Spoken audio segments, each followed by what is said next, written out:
Hello brew tubers and welcome to this video, a tale of two plum porters.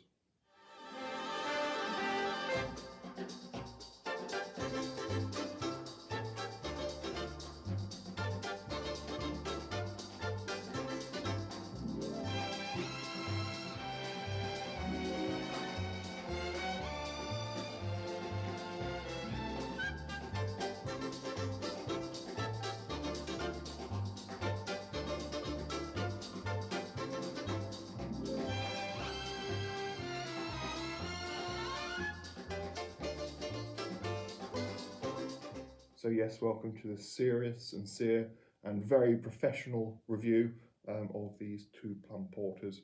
It certainly isn't an excuse just for me to open two bottles of one of my favourite beers and get slightly tiddly. Yes, I don't think they'll notice. Anyway, yes, let's crack on.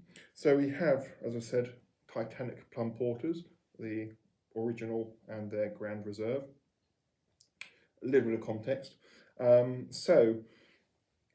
Titanic Plum Porter was one of the first beers which I enjoyed when I started beer drinking 10 years ago, whatever it was. I was a scrumpy cider drinker before then, and I think the fruitiness of the Plum Porter swayed me over to drinking more beer. So yes, that sort of got quite a bit of sentimentality, the old Titanic Brewery Plum Porter. So yes, roll round to last year, 2022, and I was approaching my 1000th different untapped check-in because I'm a sad untapper. And I thought, well, what should I have as my 1000th beer? And I'd never tried the Grand Reserve. So I brought myself a mixed case from the brewery, included these lovely glasses, as well as obviously a selection of their beers. For myself for Christmas, so I could get a 1000th check-in on that beer. So here we are, and I thought it would be fun to do a side-by-side. As I said, a very serious, sincere and professional side-by-side review. So yes, obviously got two Titanic brewery glasses. Very good brewery, Titanic. I was very impressed with all of their beers. Their cherry porter is particularly good as well. So yes, I think they're in Staffordshire, aren't they? Stoke-on-Trent. So yes, let's crack them both open, and I'll do my usual rather bad pouring.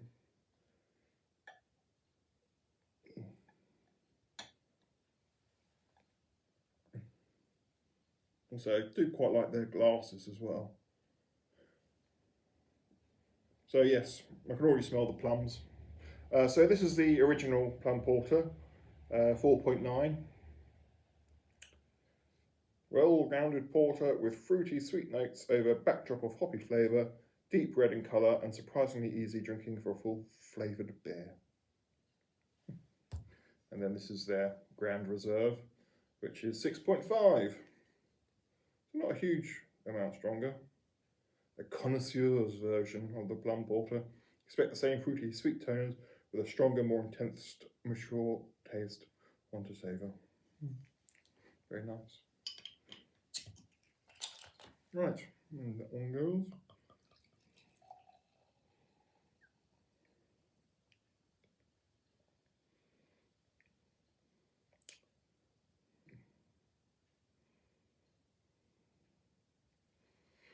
Well, instantly there's a difference in the colour of the foam.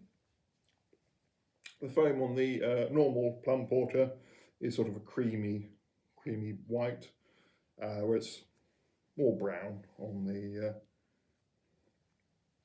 other one. Colour-wise, reddish,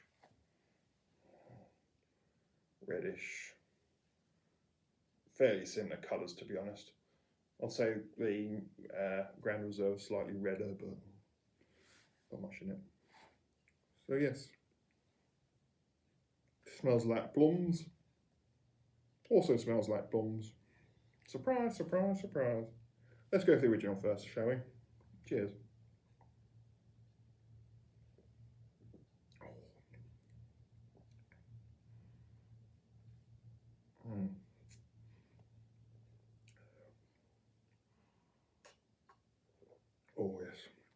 It's a very good beer.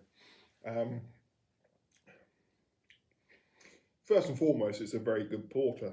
Um, it's got sort of good bitter malty notes, a bit of black licorice, and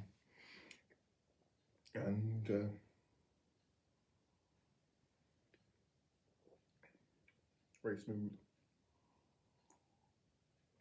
But obviously, being a flavoured plum beer, it has got quite a significant plummy flavour, and it's not like an artificial plumminess. It's quite a genuine plumminess. Um, it's got a good bitter finish to it as well. I think you find with plums that they are quite bitter, especially the skins.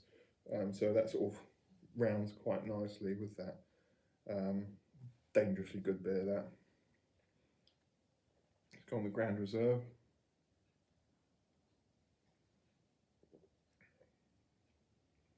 Slightly sweeter and creamier, I think.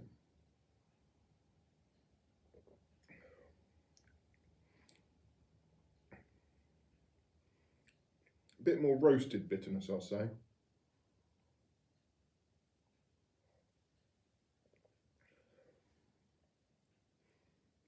I was actually surprised how different they are.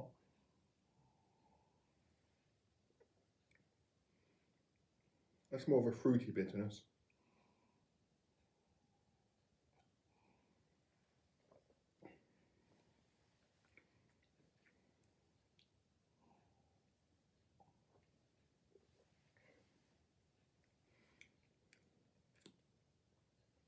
I'd say this one's slightly sweeter, the Grand Reserve.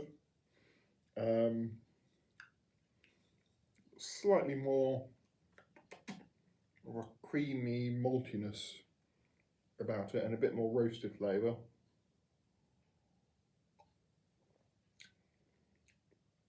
With a slightly sweeter plumminess.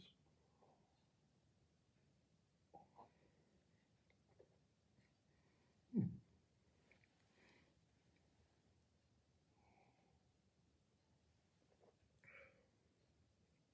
I mean, they are obviously quite similar, but there's subtle differences.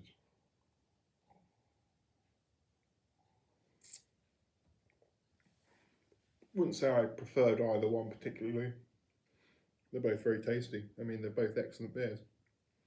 Um, yes, I don't think I've got much more to say, apart from I will enjoy the rest of the beers, both of them. We'll have one each time. I can't do that. Yes, but yeah, as I said, plummy, portery. What do you expect? Anyway, hope you enjoyed this lame excuse for a video and a chance for me to open some bottles of beers. Um, yes, final thoughts. I think probably Grand Reserve is the slightly better of the two, just because it's slightly sweeter and creamier, a bit smooth on the palate. But you know, that's very little in between it because they're both very good beers. Thank you very much for watching, and I shall see you again soon. So the postscript to this video is a pair of apologies. First off, for chopping off the top of my head, which was very unpleasant, and the second for the lack of plummy innuendos. There were lots of opportunities to make references to plums, and I did not go for them, which is shameful.